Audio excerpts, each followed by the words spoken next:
I started playing the violin at age 5. My first lessons were with my father, John Grossman. My father had been teaching band in Stewart, Nebraska, and went back to the University of Nebraska to get his master's degree so that he could teach orchestra in the public schools. He got a position in Norfolk, Nebraska, teaching orchestra, and we had just been on a summer vacation to Marlborough, Vermont. My father's main instrument was the cello, and he wanted to hear Pablo Casals conduct the Marlborough Festival Orchestra. So our whole family got in the car and drove to Vermont and stayed in a nearby bed and breakfast and would spend the day going to the school and listening to Casals rehearse the orchestra. And they were playing Mozart symphonies. And at a certain point, my father and mother were visiting with some of the musicians in the orchestra, and Casals had taken his seat sort of off the stage, a big armchair, and he was there smoking his pipe, and I ran back to get a glimpse of this great musician that my father was listening to the Bach suites and at home, and had such a admiration for his artistry. And to my incredible surprise, he said, "Little boy, come sit on my knee and let's, tell me, what did you think of the rehearsal?" And I said, "Oh, I just loved the music." And he said, "Really? And what instrument were you, do you play an instrument?" And I hadn't started yet. And he says, "Well, what instrument, if you were to pick an instrument that you heard in the orchestra, what would it be?" And they'd been playing a Mozart symphony, and the violins were just having such a great time, and I was there just in heaven listening to that because they were such phenomenal players, and Casals was bringing the most out of them. And I said, I kind of hesitated because my father was a cellist and I knew he was a cellist, but I said, I really love the violin. The sound of the violin is so attractive to me. And he looked at me and he said, "Well, if you learn to play the violin and you study, maybe someday we'll make music together." And it was such an incredible moment in my life because by that time my parents had gathered round and were astonished to see me on his lap having a conversation with him. And they, of course, picked up on everything. And as soon as I got back, my father brought me a violin, and my mother relays the story that we went up to, it was in my grandmother's house. We went upstairs for a half an hour, and I came down, and I was excited, and I said, "Mother, look, I can play the violin." And I played "Twinkle, Twinkle, Little Star," in her words, with vibrato, which of course is absolutely forbidden amongst violinists. I know that I've read Eugenie Zai studied with his father when he was young, and his father still was forbidding vibrato at age 12. So for me to be vibrating after my first half-hour lesson was, I'm sure, forbidden. But I seem to do a lot of things instinctively, and I loved the music and it spoke to me, and I wanted to play, and I always loved the violin, and I loved the idea of being a violinist from a very young age.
During the year, I had some very fine teachers in that area. I played for a conductor, Leo Kuczynski, who was a Polish immigrant who studied at Juilliard, got his degree, and ended up his string quartet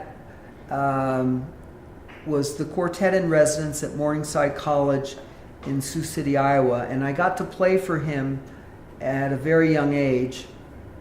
And he had me be soloist. My sister Colette and I played a Vivaldi concerto with the Sioux City Symphony when I was 7 years old. Wow. And it was for a group of children, so they bussed in children from all over the state. So there were about 2,000, 3,000 students in the auditorium, and I got to be soloist with the Sioux City Symphony, which was a wonderful opportunity at that age. And Leo recommended that I study with Leighton Weed and his wife Lucy, who were two fine violinists who lived in Yankton, South Dakota. So my father would take me to Yankton every week and have lessons, and they were wonderful people and extremely nurturing and fine musicians. And so that was really a great thing. And Leo Kuczynski became sort of a mentor to me, really until he passed away. He was always giving me music and lending me his beautiful Galliano violin and taking me out for dinner every time I'd come home to visit my parents. And he just really took a deep interest in me as a violinist and helped me keep that alive. And so I eventually, when I was 14, I went away to boarding school, and I studied with a great violin teacher, Paul Rowland. And that only lasted 1 year because the school closed. So then I ended up going to North Carolina School of the Arts to finish high school, and I studied with a Armenian violinist by the name of Vartan Manougian. And he was a pupil of Ivan Galamian, and he had also spent some time in Europe and spoke fluent French and was a very sophisticated person. And he was very tough on me. I know there was a certain moment where Dorothy DeLay came to the school to give a master class, and I didn't get to play, and I was so upset that I didn't get to play. And there was another instance where we went on tour in the summer to Italy and Germany, and the concerto competition piece was the Wieniawski D minor concerto, which I had learned and played. I felt I played it well at the time, but I was up against Vartan's favorite student, and who was 10 years older than me, and a student from Juilliard who was studying with Dorothy DeLay at the time. And so the three of us entered the competition playing the Wieniawski concerto, and they both were given a prize to play the concerto on tour, and so I was really the loser.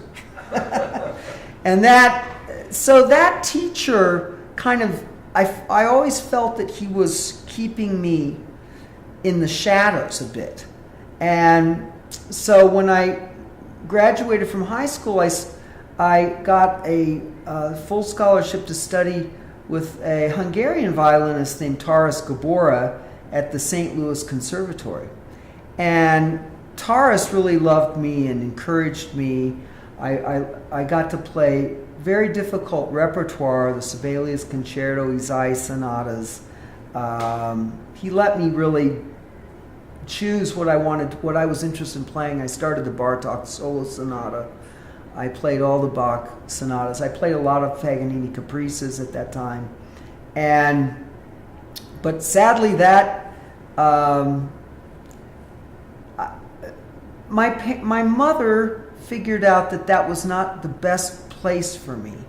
And so after that first year in St. Louis, she called Dorothy DeLay, who was in China at the time, and said, Dorothy, you've got to hear my son Eric play the violin.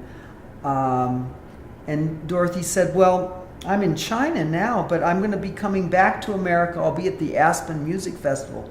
If he could fly out to Aspen, I would spend time to listen to him play.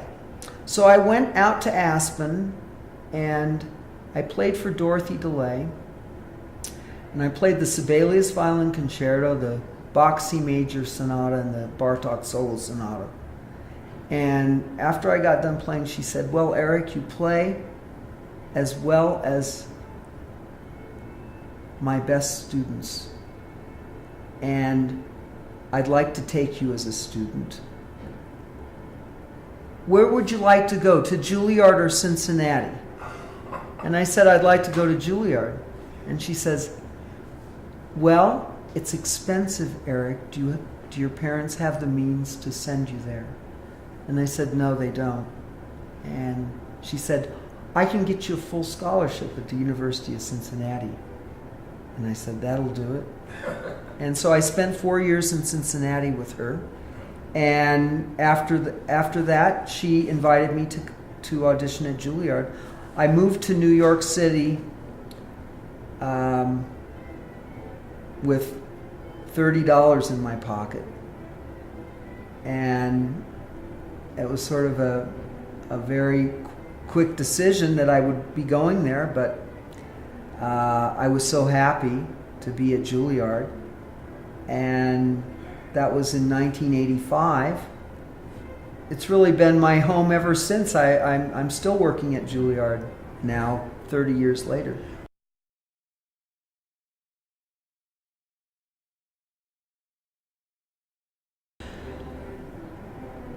Well, I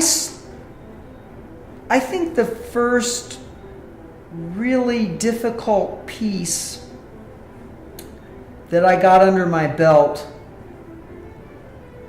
was Zugunnerweisen by Sarasate. And I think I learned it, I'm sure I learned it before I was 10 years old. I gave some very big recitals as a child in which I'd play a Schumann violin sonata, a handful of virtuoso violin pieces by Sarasate, Wieniawski, and then I'd play Lalo Sinfonia Español, or when I was 12, I played the Mendelssohn Violin Concerto and won a competition to play it with the Sioux City Youth Symphony. Wow. So I was asked at a young age, before I was a teenager, to play a group of concerts for the public school system in Omaha, Nebraska, because I was studying with a man who taught at the University of Omaha, University of Nebraska in Omaha. Paul Todd was his name. He was a wonderful teacher. And he arranged that I played a lot of concerts there. And so newspaper reviewer came and declared me a prodigy. So I had so much exposure to great violinists, and my father and mother made sure that I did the hours of practicing that were necessary, and kept my time really filled with a lot of performing. I remember getting on a little airplane with one of my father's friends and flying to Oklahoma to play Mozart Sinfonia, the concertone of Mozart with my sister Colette, and we played the Vivaldi Concerto. And all of that was before I was a teenager. This.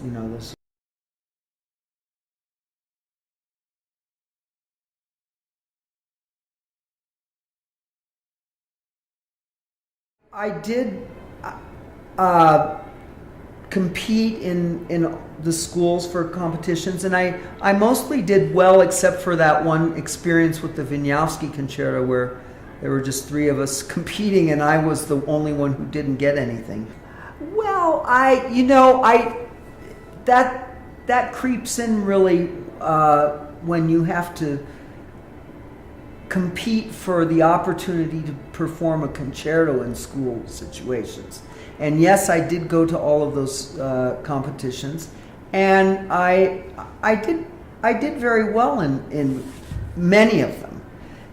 When I finally got to Juilliard, I competed to play a concert in Avery Fisher Hall with Zubin Mehta conducting, and I won the competition.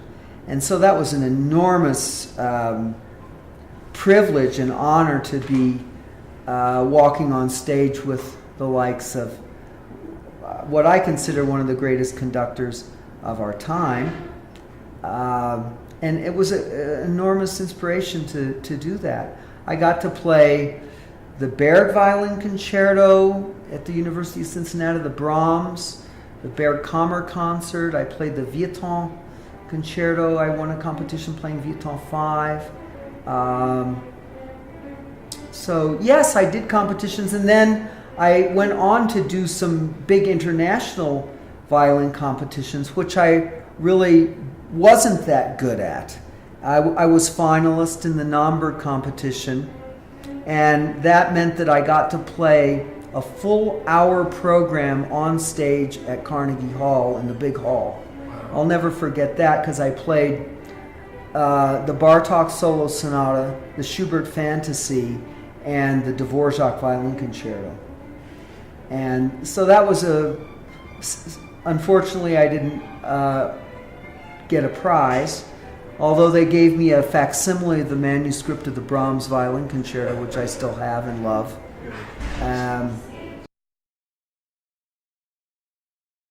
I went to boarding schools. The National Academy in Champaign-Urbana was a boarding school for music students and ballet. And it was a thrilling school to be in because we collaborated in doing the Nutcracker at Christmas time with the ballet students on stage, and all of us musicians in the pit playing the Nutcracker, and that was thrilling. And the same situation when I got to North Carolina, we did the Rite of Spring with the dancers on stage and full ballets. So that was really a wonderful thing to have that experience as a high school student. Yes, I did. I mean, you're impressionable at that age, and there were certain things, little mannerisms that would creep in because you'd hear someone play, or you'd hear a different style of music, or this or that, or you'd have an influence of a friend. I remember the whole thing with the shoulder rest, and I played for many years without a shoulder rest, and then various teachers noticed that I had tension, and to sort of counteract that, introduced the shoulder rest, which I was never comfortable with.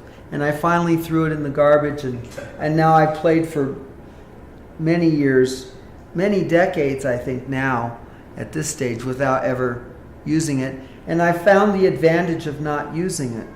But yes, there are always things that creep in. I used to play with a very low wrist because that's what Gelamian taught. And then I basically watched a lot of great Russian violinists that I admired, Heifetz, Oistrakh, Milstein, and I noticed that their wrist is very relaxed.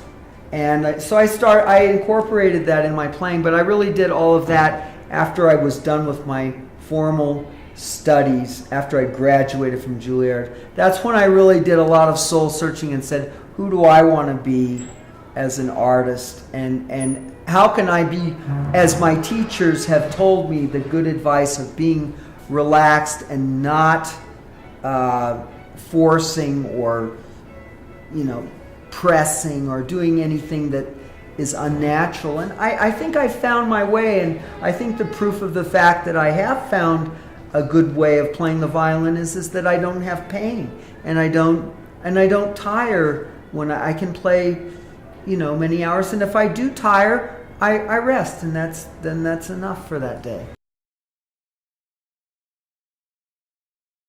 I think the experience of going to Meadowmount and practicing from 8 to 12 and then an hour in the late afternoon, 5 hours a day, was a lot for a 7-year-old. And I got out of a lot of that practice. I remember one day my mother was frustrated that I wasn't practicing the full amount that was expected of me. So she said, well, Eric, I'm going to go into town and I have to see Mrs. Glommian.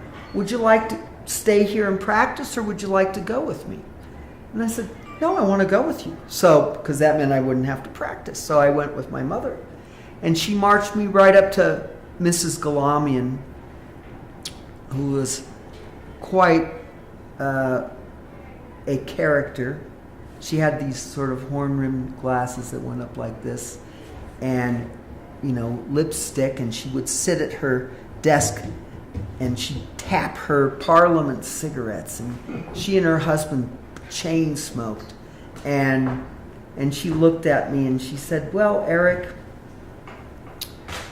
would you like to go home now with your mother, or would you like to stay here with me? And I said, oh, Mrs. Glommian, I want to stay here with you. And she said, fine, go to the bathroom, take your violin out, and you'll practice straight without a silence until lunchtime. And I did. When you start performing, you really find out that either you did the work or you didn't do the work. And the more you get into it, the more you find out that actually there is no end to the beauty and the details that exist in the great masterpieces written for the violin. And so your work really is never done. So it's a matter of how much you want. In the end, you become really in competition with yourself to do your best and to be honest, to interpret the music that is going to be performed. And so it becomes a much bigger responsibility than what you might think when you start out, For me, it was really a lifeline to I can't imagine life without music. And I think my teachers not only taught me music, but they taught me about how to be a good person, really. I mean, because if you really are honest with your interpreting of music and all the details that are there, it requires enormous honesty and self-sacrifice. So, yet they did it with such joy and love. The teachers really want you also to be your best. So they show you a path, and sometimes they'll tell you something at a given point and you don't really understand it at all. You have no idea.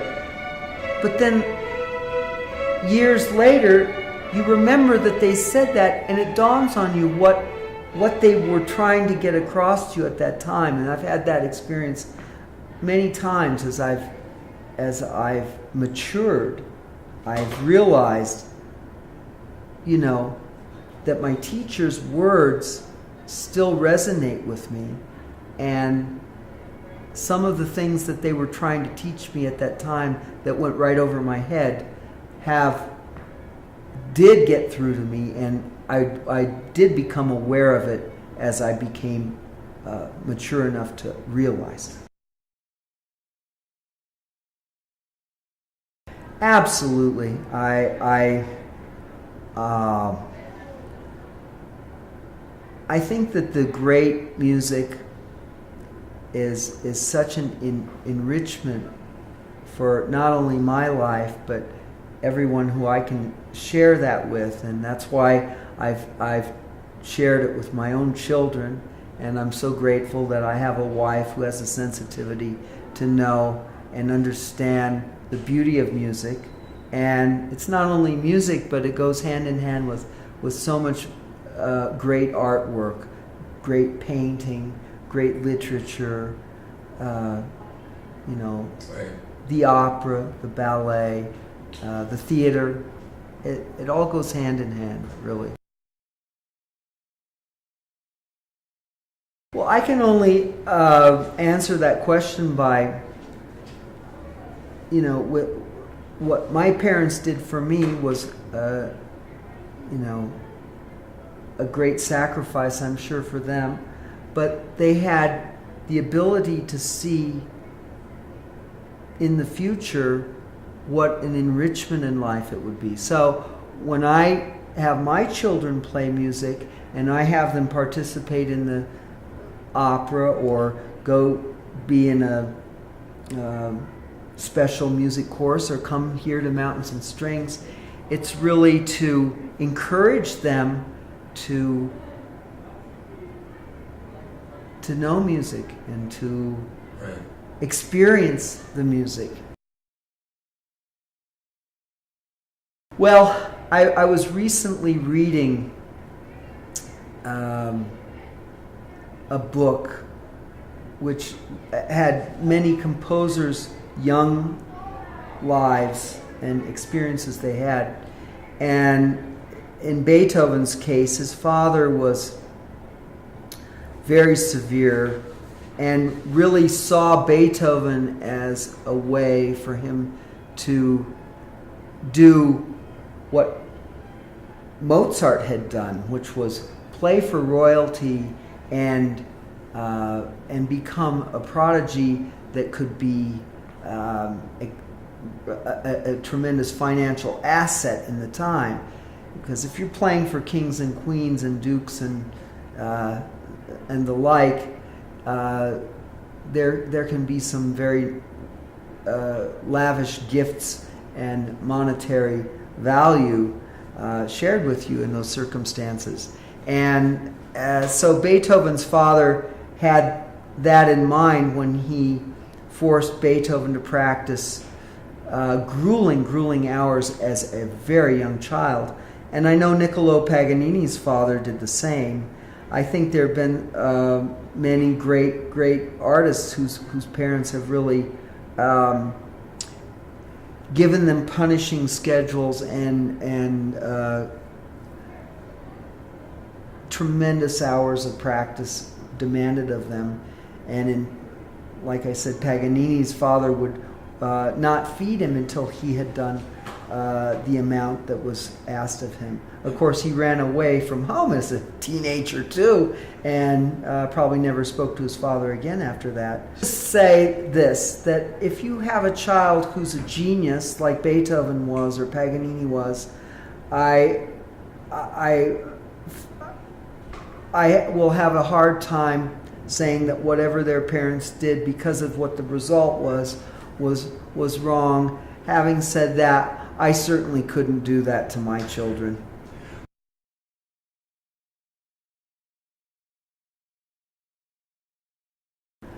I think it can be natural. I think there are people who have a deep sensitivity for harmony and are exposed to great musicians from a young age, and it gets through to them and they're able to imitate it. And I think it really comes from listening to something and getting goosebumps, being moved to the point of tears, and it's just such a rush. It's can it be gained? It probably can be gained. I wouldn't say it can't be.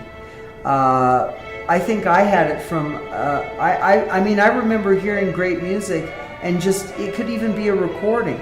I put on a Brahms symphony, the first symphony of Brahms, and I would get such a rush from it. It would be just overwhelming to me.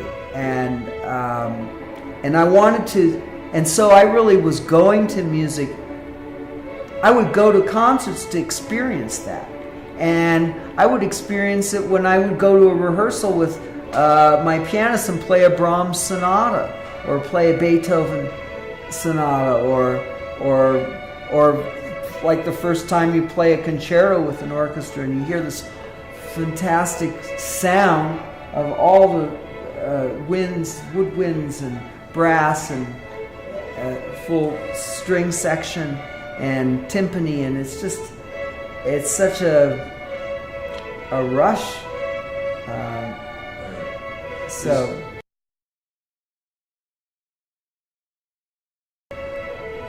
well, I think it's important to breathe.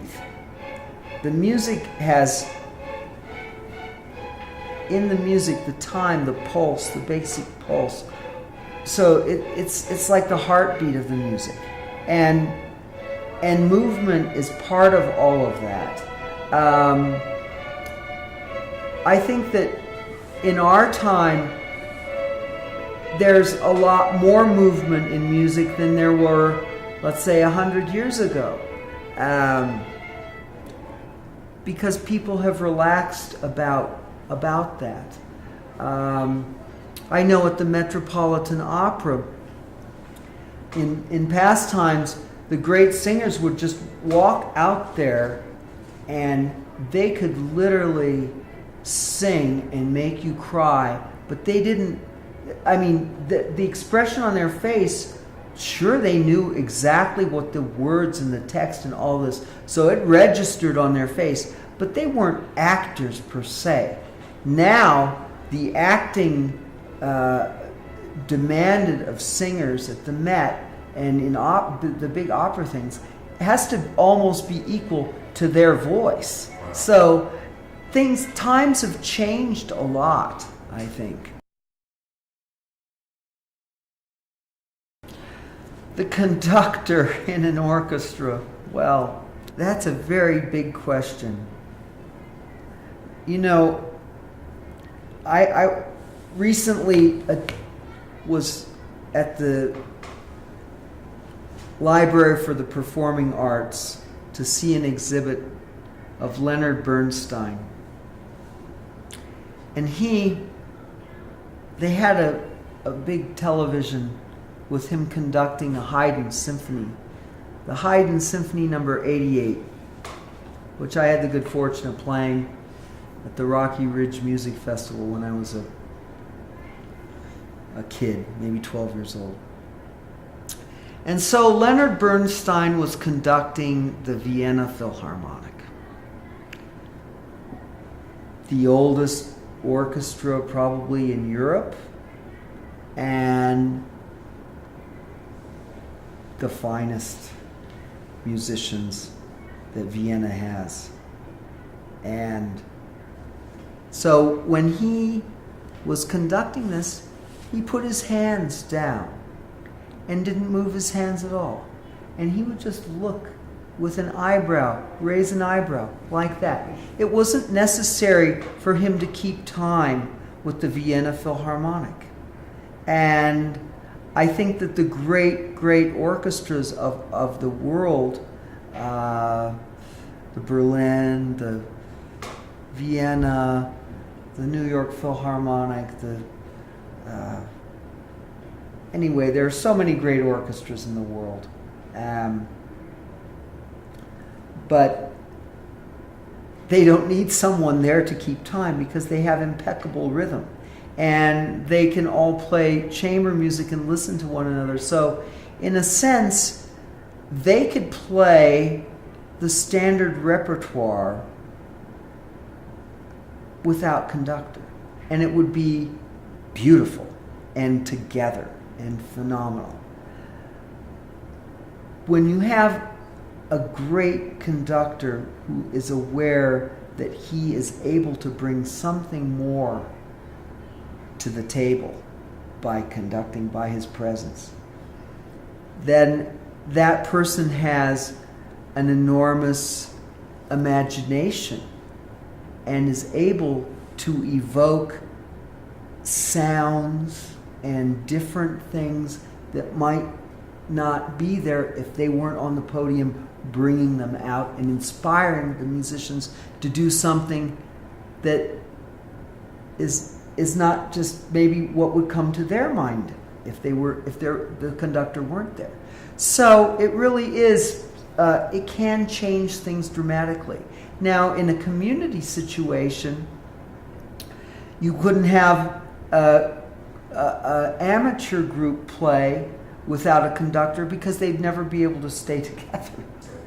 So it's a broad question. It depends on who's the orchestra and who's the conductor. I think that some of the greatest conductors from the past, Arturo Toscanini, who conducted everything from memory his whole life until his last concert. That's prodigious memory-wise to know every part of an orchestral score. That's really incredible. I know Lauren Moselle had a photographic memory and could do miracles in the department of knowing and walking on stage with no score and conducting and knowing everything and giving complex cues in difficult repertoire that Rite of Spring, for instance, a difficult, something that has meter changes from beginning to end, that has all kind of complexities that you wouldn't find in a Haydn symphony. Really, it's a teacher. A conductor is a teacher, and they teach the musicians, what the style of the music is, how rhythmically the correct path to take, the intonation, the timbre of the sounds of each instrument, whether to use a hard stick on the timpani or a soft stick, what kind of sound, really. They hone the sound of the orchestra to their own specs.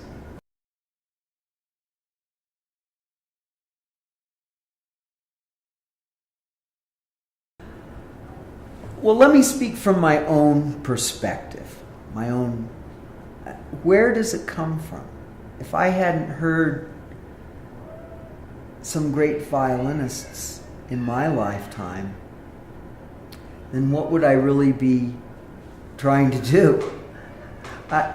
It comes from somewhere. I mean, it's if Mozart hadn't had Haydn paving the way, writing 104 symphonies before him, and been exposed to Johann Christian Bach and his different music different from his father, what he was doing. There are so many influences. So I personally have tried to listen to the earliest recordings of violin, which is Joseph Joachim, Pablo Sarasate, Eugenie Zai, and then after those, who just had a handful of little recording pieces. Zai, his complete recording output, one disc. Joachim is maybe less than that. And Sarasate, maybe a disc, you know. The first violinist to really record a lot was Fritz Kreisler, who I have an immense respect for, not only as a violinist, but as a composer and as an interpreter and as an innovator of why do I love the violin so much? Because in Fritz Kreisler's hands, the violin was imitating the human voice.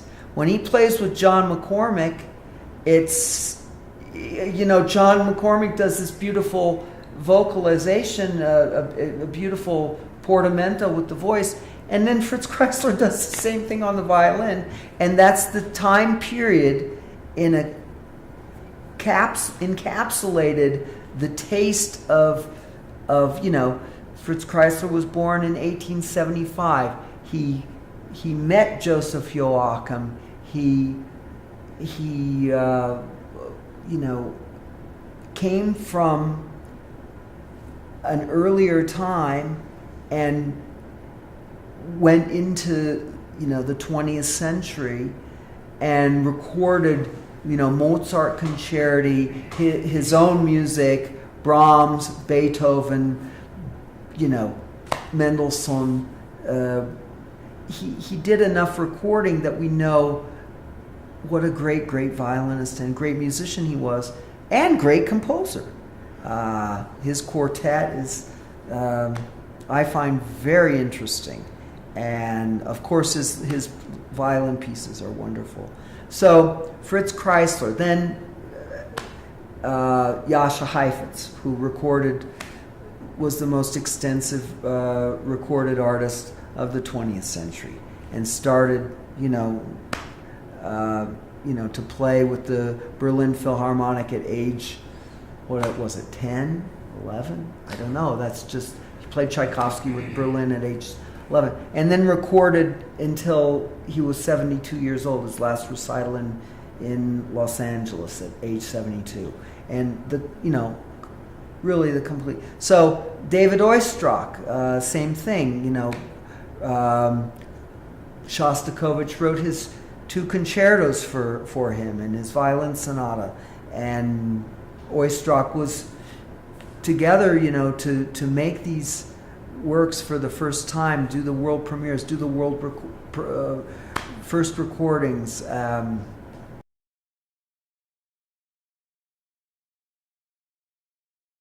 To just slavishly imitate someone else's approach or think, first of all, it's not really possible to do that, because I've tried. And it's sort of, but I read in a book something that Rachmaninoff said back before there were recordings, and he said, go to the concert hall, listen to the great artists of your time in concert. Go home, recreate what you heard in the hall. The tempi, if you like something, go home, be able to do it at home yourself. And this is a point of departure to do your own thing. But there's a certain standard of artistry that you must attain if you want to be a concert artist. I think you have to understand what is that. And you only understand that by going to concerts, by studying, by listening to recordings. And why not listen to recordings? I mean, it can be thrilling to sit down and hear in your living room Yitzhak Perlman play the Beethoven Concerto with the Vienna Philharmonic and Barenboim conducting, or whatever. I mean, I'll get goosebumps from hearing it, and I'm inspired by it. So I would say to young people, yes, you don't have to listen to everything, but I think it's historically, I listen to, as I said, Izai, Joachim, Sarasate, some of the great people who, at the dawn of recording, made some sound recordings. And then Chrysler, Heifetz, Misha Elman, it's fascinating to know where does it come from. And then our time, the Yitzhak Perlman, yes, listen to it, absolutely.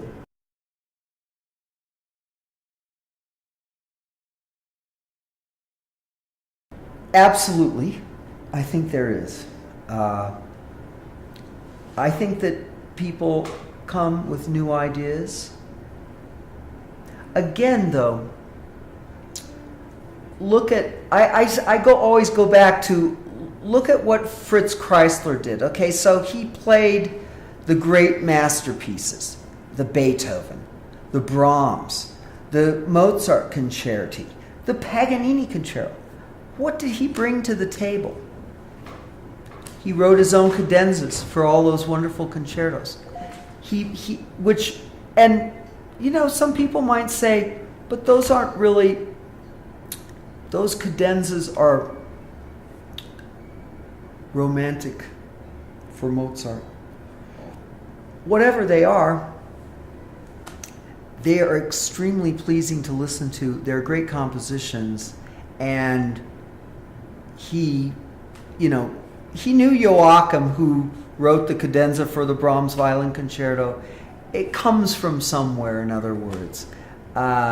It's an inspiration to know those things. What he did with the Paganini Concerto I find most interesting, because he recreated a whole orchestration for it that added harp and all kind of innovations, brought a little Bruch Concerto in at the end. I mean, it just, without anyone noticing, just his orchestration, it just really, he was so clever. And he made it his own. So I think people will make things their own going on into the future, and there's nothing wrong with that.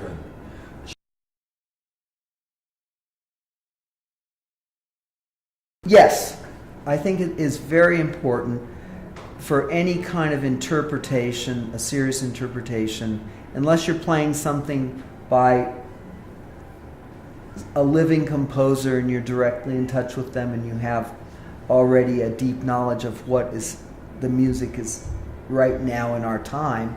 If you're playing something from the Baroque era, the classical era, the Romantic era, it is very important, I think, to get into that time period.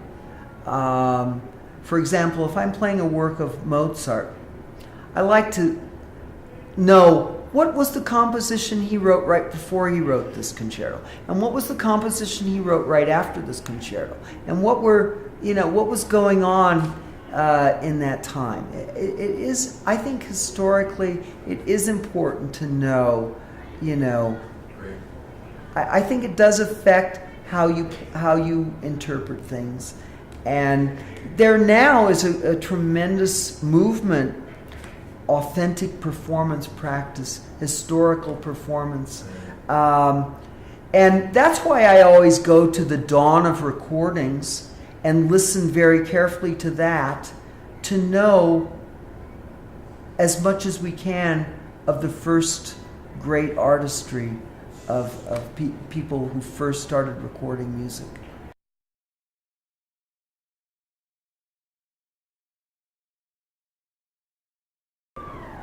It's a very good question. I think the mistake many young people make when they're starting a new piece is they don't spend enough time knowing all the details of the score. So I would say the first thing is to really take that score and sit down and understand, let's say, the structure of the piece. Know, what you're, especially if it's a big work, you wouldn't need to do that so much with a small miniature piece that's 2 pages long and is over in 3 minutes when you perform it. But let's say you're going to take a concerto, and so you'd want to study the structure. You'd want to know more or less what you're setting about doing.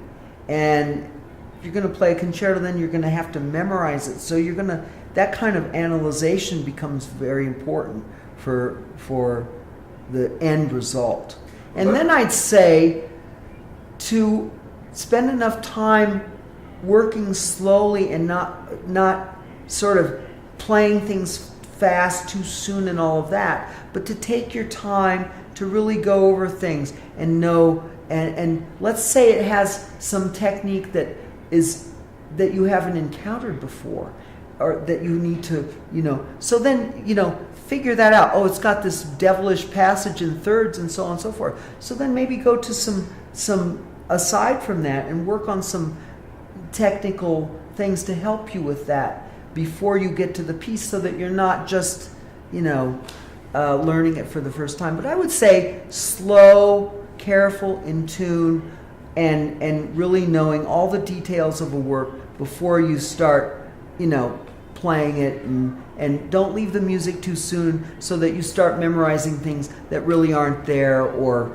playing things without purpose.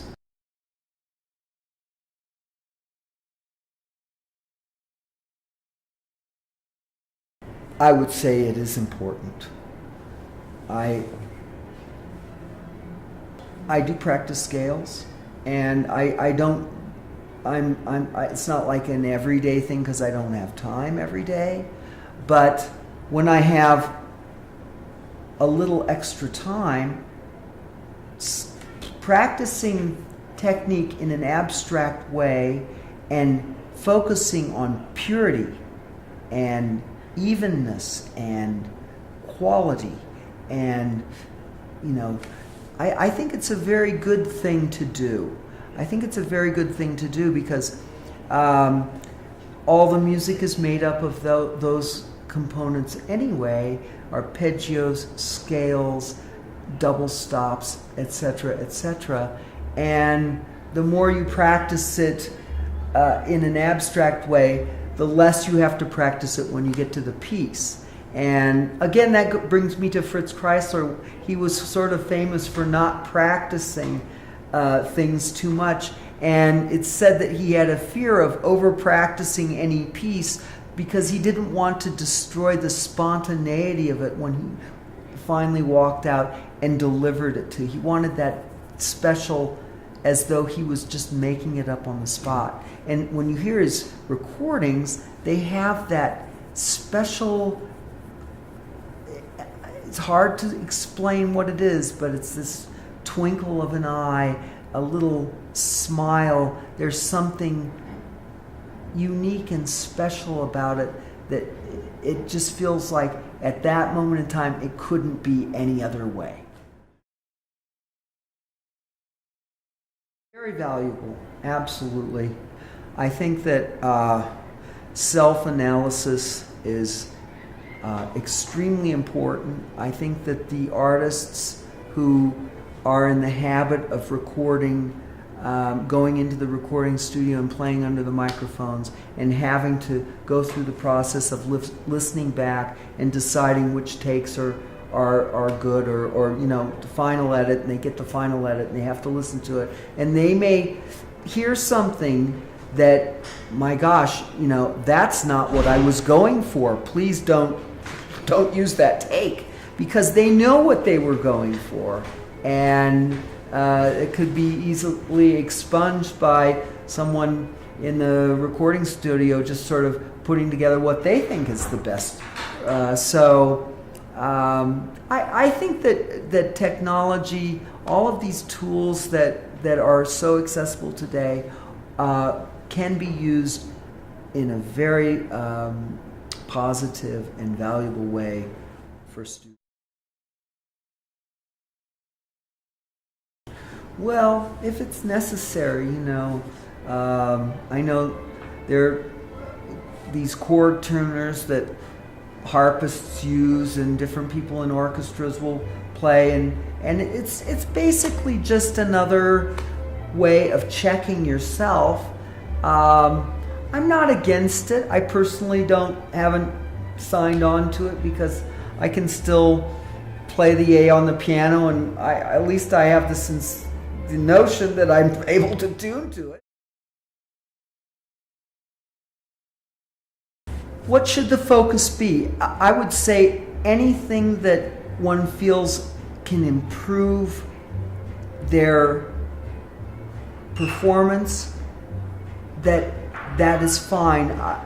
Like, for example, looking at the bow to make sure that it's staying a specific distance from the bridge, or that you're not making a wrong angle or crooked bow. I think it's fine. Perhaps you've gotten into a funny habit where you're putting your finger down in an unnatural way that's creating tension or is not making the best sound, and so you physically look at something to adjust it. Of course, I mean, we've got to use all of our senses all the time and be sensitive to it to improve. And I think one of the things that people do is they get sort of desensitized and they do the same thing over and over every day, and they are not thinking really enough out of the box. They're not able to do something different because they're so used to what they've done, and so they recreate the same thing over and over. And so that has to do with the imagination and having an open mind.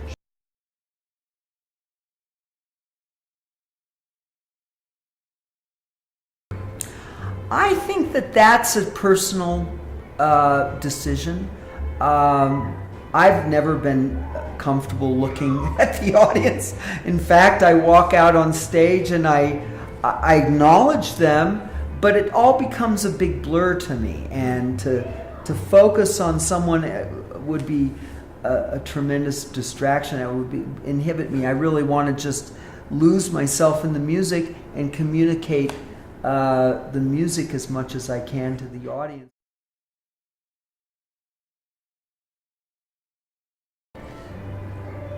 Very difficult question. For me, music is like oxygen. I don't know how I would live without it. It's so enriching.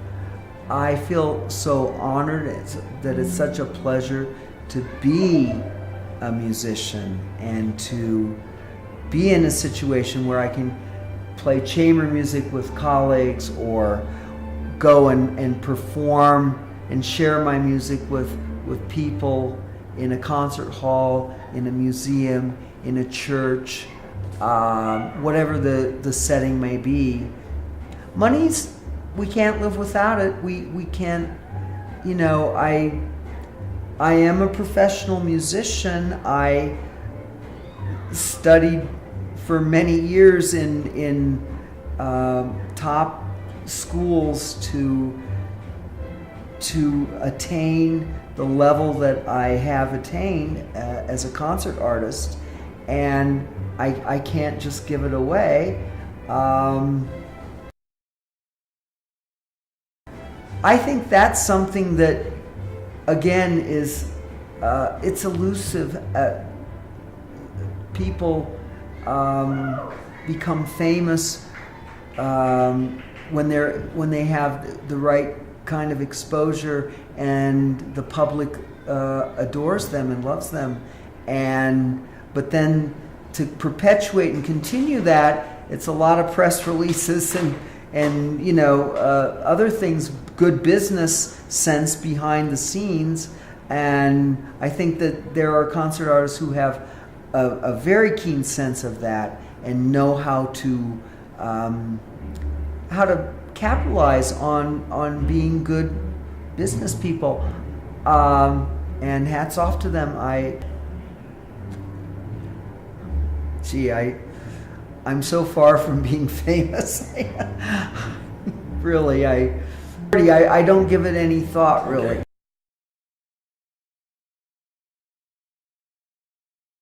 Well, you have to become a team. If you're going to play music together, I would say it's important to find common ground. So you want to play music with people who that you have a lot in common with, and are on a similar level with, so that you can both really enjoy each other.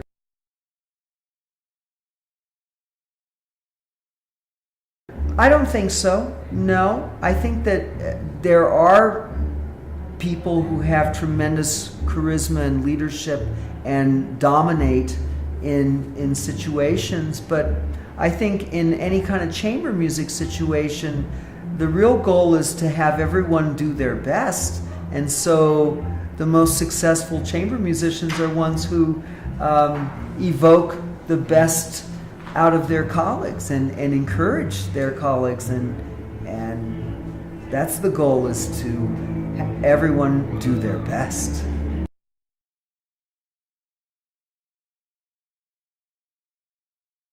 Extremely important. Instruments have to be as fit as a fiddle.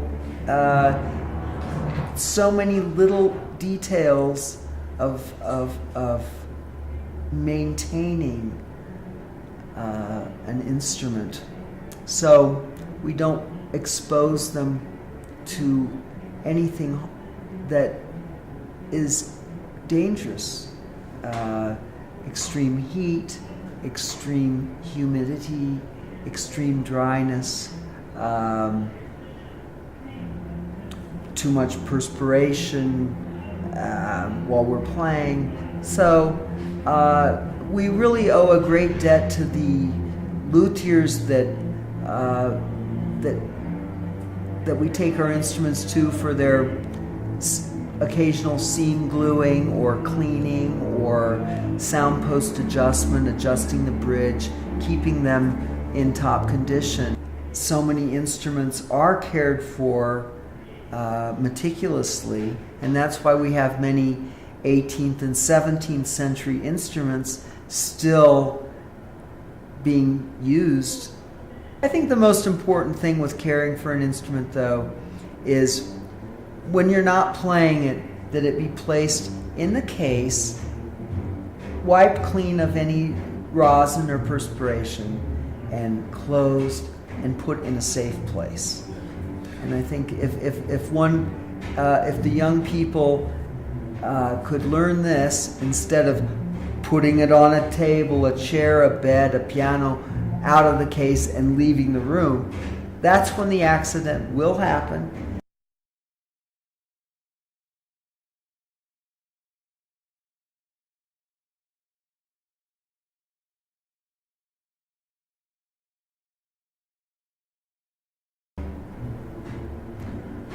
Well,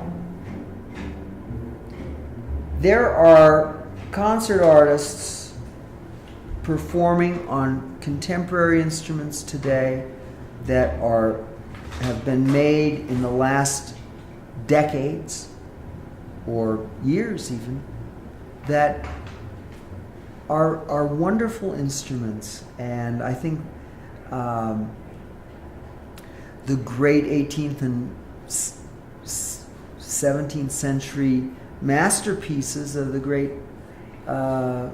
Cremonese school of violin making are not only models for luthiers today, but incredible works of art, and it's wonderful that they've been preserved over the centuries and are in the hands of concert artists, and their voices are still being heard. Their value, I think, is always, it's like a painting. You know, you have a Rembrandt painting in a museum and people can come and enjoy it. You have a Stradivarius violin and people can come and look at that in a museum and look at it But Stradivari made that violin to be heard. It's, yes, beautiful to look at, but its voice. And I think Rostropovich was once invited to a museum to view a famous Stradivari cello that had been procured by the curator. And so they invited him to, because they wanted to hear him play it, of course. And they were asking time and time again for, sending him messages about this. They were very eager to hear the cello played by him. And he finally responded to them, "I am not in favor of incarcerating great instruments." So, and I think that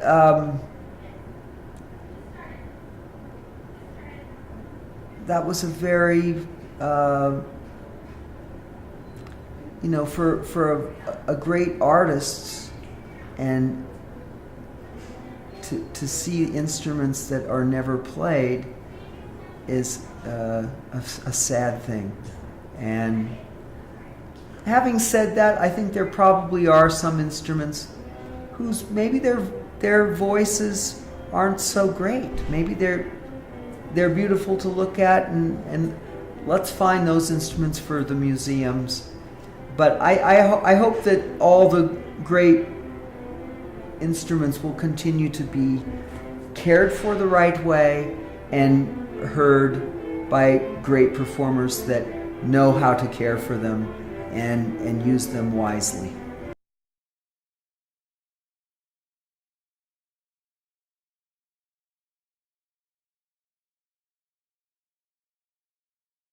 I will say this.